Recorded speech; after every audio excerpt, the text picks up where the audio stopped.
Panther! Sit. Good to see you.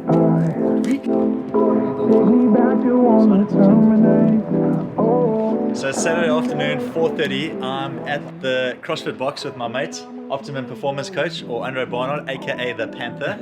But we're going to be talking about all things resilience today. I'm excited about the conversation. But Me too. Looking forward to it. today's going to be fun. Let's What put the workout up on the board, and then we can get organized to go. Do you want to write it down, bro? Sure. I'll call it out. Yeah, so it's Pt.1, which is awesome. Talking resilience, partnership. The first set is 30-20-10, synchro, and it's kettlebell swings and sit-ups. Next set is, we're sticking with the 30-20-10. We're going calorie row and pull-ups. That's a savage. It's a savage. Row 30 each. 30-20-10, Good yeah. luck with that. Yeah. And sit-ups, eh? Next set, wall balls. All right, last set is assault bike, which everybody loves, the people favorite, people's choice. You can't talk resilience without a session on the assault bike, yeah? Okay, well, I'll tell you what I'm going to do, though. Let's put some music on for us while we're at it. How you like that, bro? Panther, we're in for a treat. Let's get set up. Is it a 24-rounder? All right, let's do it.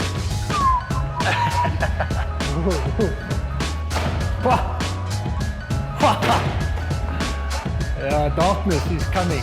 So Panther, we've been talking about this a lot, I suppose. Resilience and marketplace resilience, sports resilience, the mental game. I guess as a setup to the conversation, which I'm excited to hear more about. I know you've been spending a lot of time with people some would call the greatest minds in the world around this subject. So kind of as an outset, what is resilience? What is resilience? I think if you just took a textbook meaning or definition, it would be like bouncing back from setbacks, being able to handle and manage change, being able to look adversity in the face and keep going. I like that. So that's sort of your more common descriptions of what resilience is, and I think that is probably what everything's based around. And so I guess, we were talking earlier, resilience, you even saying like, it's not just you got slapped in the face and you returned, you know? Yeah. Sometimes it's harder to bounce back from success than it is from failure. So resilience plays into successful moments as well, right? Definitely. I think we all know this, that your biggest risk of failure is straight after success. That's awesome. So you've got to have a look at, I think as humans, we always go towards the negative. Yeah. We go to a negative framework, that's how we operate.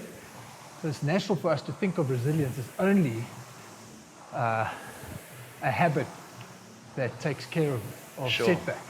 Sure. It's actually something that we have to be aware of for success as well. So if you say resilience is all these things, what isn't resilience?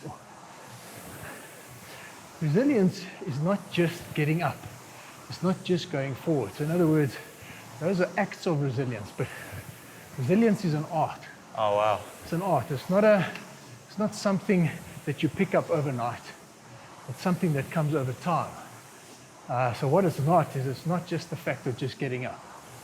Because if you only think that resilience is just getting up, you're going to fatigue and you're going to fail. That's brilliant, man. So resilience can be learned, Definitely. either through life circumstance or through good leadership and mentorship. Yeah. We're going to learn a bit about that today. I think a combination of all those things. Okay. Yeah. So let me talk about your life now. Do you think, you're a resilient guy. It's probably one of the reasons you've gravitated toward that subject. You've been resilient in your childhood. You've been resilient through the setbacks in relationships in life. You've been resilient in the workplace. Do you think a lot of your resilience came from perhaps feeling like you're standing alone as a kid and having to figure out a way to get through? Or what would you say to that? 100%. I think as with most things in life, or most things, it's life that creates it.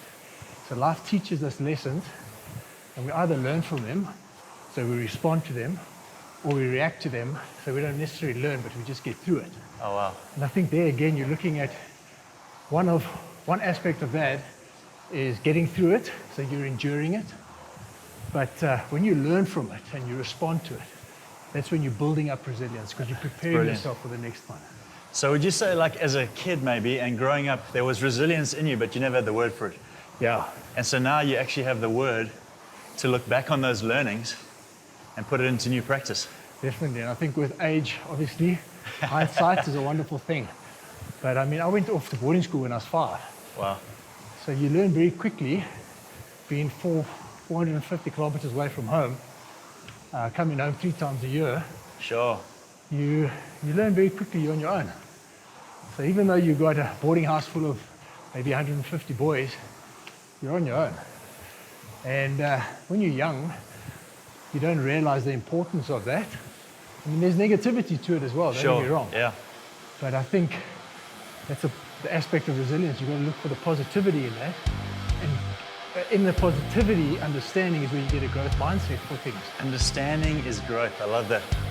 Well, I think we're going to come back to that whole thing of feeling alone, because actually there's an irony to what builds resilience, and it's not that. So we'll talk about that a little later. All right, let's get this clock started. So this is not a red mist workout, eh? This is the endurance. It's like myself. I'm a tractor engine, a diesel engine. You've got to just keep going. Hey, buddy, I hope I can join you.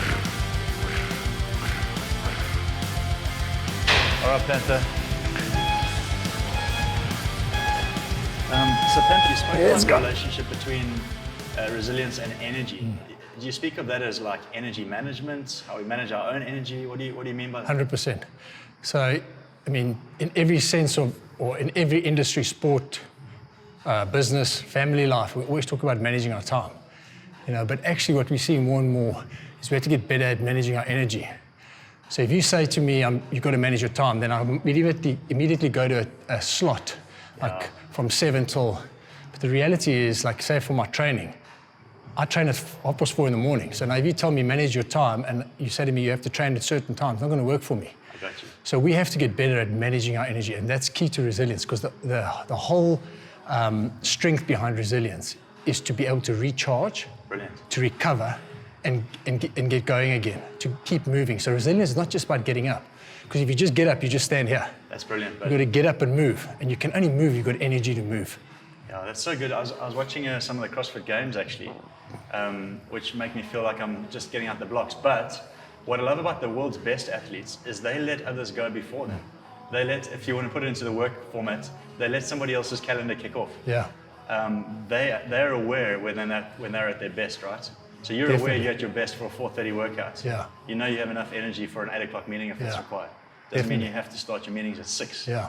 100%. 100%. Yeah, you've got to manage it. And it comes also to the relevance of resilience and recharging. You know, so people get confused, or they get challenged between enduring and recharge. So when do you stop? But the reality is you've got to get clear on that. So how do you get clearer? Like, I think the circumstance will dictate. So, you know, let's say for argument's sake, you're in a pressure zone where you've got to put something on the table for a business deal. You have to get it done. Sure. You have to get it done. So you have to sit down and work what it takes to get it done. But when you finish that, you need to step away from recharge. it. That's where you recharge and recover and rebuild the energy. And so I always say, like, always work from your reality. Brilliant. So always stop, pause, and say, what is my reality? This is my reality. Okay, I'm aware of my reality. What are the obstacles? What have I got control over? Let's go. And that's resilience. It's resilience. That's awesome. My partner, my Panther. Are we doing kipping pull-ups or anyone? I am just praying for the best. All right, I'm watching you, sir. Let's Keep go. going, Panther. Keep going. See, part of resilience is knowing that somebody else can carry a load that you can't. I think. We'll check now, but Panther, look at you, bud. Consistency. I'm gonna add my own thought. Consistency. It's a pillar. Must be a pillar to resilience. It's a pillar. How many are on there, Panther? 16. So, let's talk about the greats. You know, names come up as the most successful businessman of our time, the greatest humanitarian movements of our time. Yeah. But when you think of resilience, whose name comes to mind there?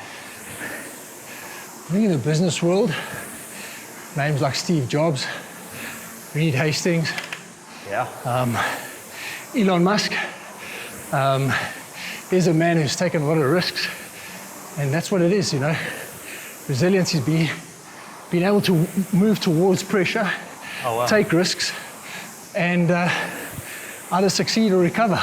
So talk more about the pressure thing, right? Because our culture avoids pressure. We live in a pressure pot, and so any added pressure is just a no-go. Yeah. So how do you do that? How do you move toward pressure knowing it produces resilience? I think you have to understand that it's a reality. So, as in you can't avoid it? Yeah. That's great. And then you have to understand why. Why are you taking pressure? So for me, if it's work or training, it's either for another cause or to better myself. Sure.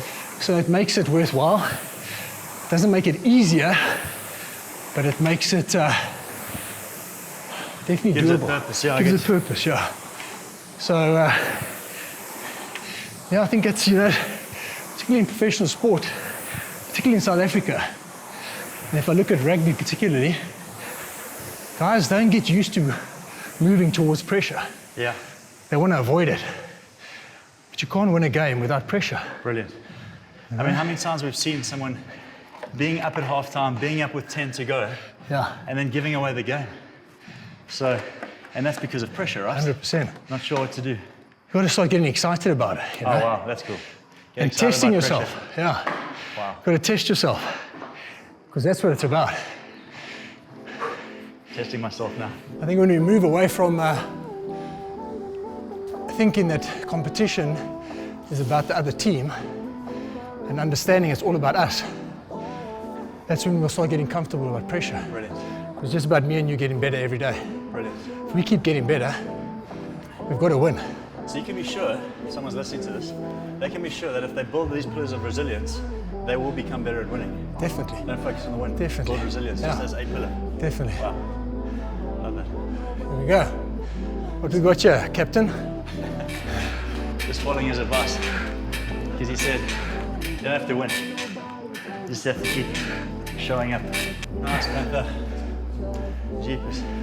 Can we move on to the next? Darkness, my old friend. Round. Wall balls. Ooh. Wall balls and push-ups. We're gonna start wrapping up the workout. Belonging.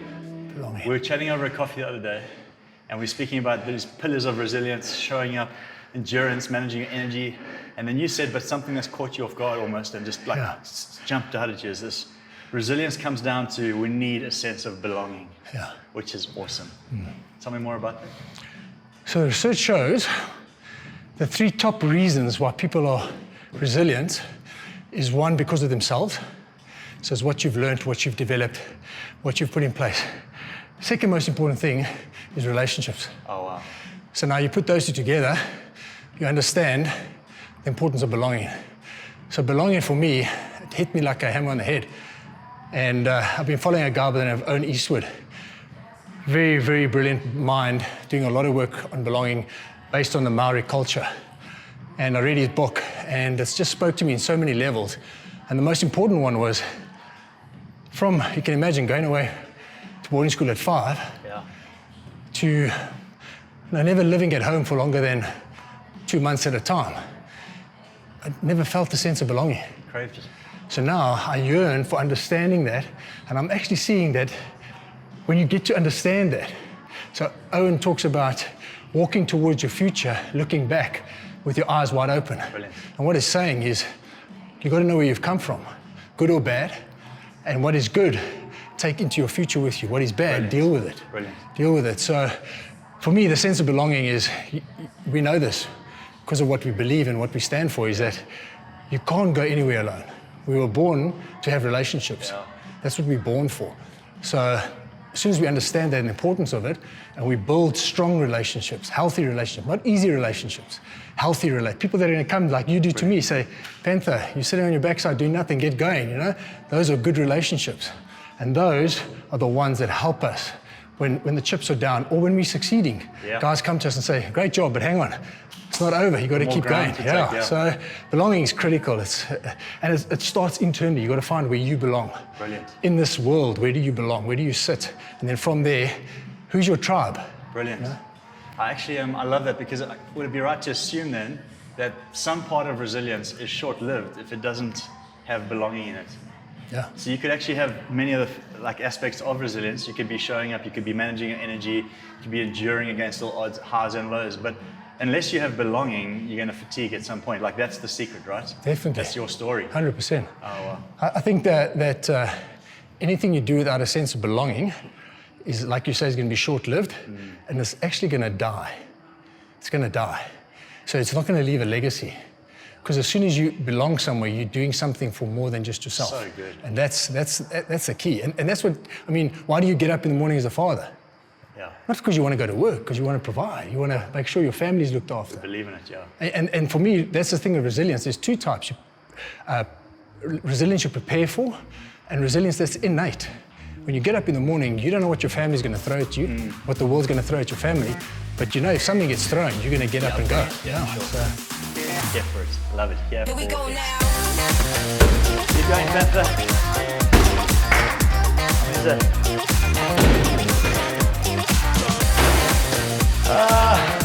let's go. One practice that you've added to your life in the last 2 years that's changed everything. Good question. I'd have to say, taking captive the negative thoughts. Brilliant. So actually being intentional about that. So like as we start here now, you'll go, let's do some push-ups. 30. Natural for us to go, oh, 30. I want to go, yes, 30. Stupid example, but that's the reality. I think in life it's the same thing. The other thing that I've been intentional about is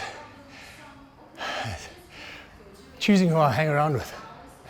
Because I think worlds create worlds, words create worlds, and words come from people, obviously. Sure. So you've got to choose who you hang around with. Brilliant. I try and hang around with the young people. Keeps me young, but that's 100%. As you can see, I'm struggling to keep up with the other young people. So let's talk about belonging for a moment. Yeah. How does one create belonging? You've mentioned choosing the right relationships. So now within those relationships, just because you're present doesn't mean it's personal. Yeah. How do you create a sense of personal belonging? So, you've got to have a healthy environment, whatever that is, wherever that is. Yeah. And you've got to have healthy people. Healthy, being honest. Honest. So we always talk about happy. How happy is your workforce? How happy is your team? For me, happy is superficial. I can be happy now, I'm suffering. Yeah. But I can be happy. Healthy. But I'm healthy. I love that. So healthy is strength. Healthy is knowing when you've got to stop. Healthy is knowing when you've got to have hard conversations. So a sense of healthy belonging is the right people. So often we don't get to choose the people. Sure, with work relationships or... 100%.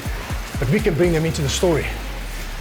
If we've got a clear vision, strong leadership, clear voice, great values, you're either going to fit in or you're going to chip out. Choose elsewhere. Yeah. Talk about, let's say there's guys that may be watching this now. I mean, I've enjoyed this.